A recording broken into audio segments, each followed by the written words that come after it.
Ang gaan. Para akong may dalang isang motor. Pero ganito lang kagaan. Pwede kong sanlato kay Boss Toyo. Another day, another bike? Hindi. What we have here is this box na may paparating na pinakabagong motor dito sa Pilipinas. The long wait is over, sabi nga nila.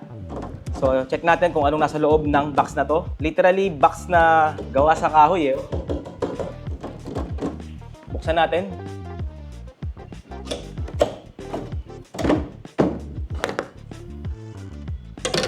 Okay.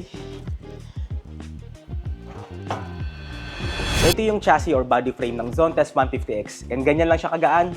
Around 8 kilo. To be exact, yung weight nito is 8.5 kilo.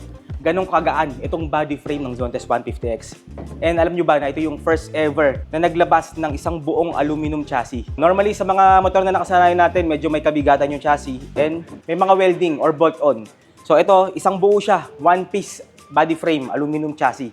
Itong body frame or aluminum chassis ng Zontes 150X is nag-undergo na ng durability test sa factory nila. At the certain speed, binanggaan nila to, nilaglag na nila at given height. So wala naging problema yung motor, hindi bumaliko, very durable.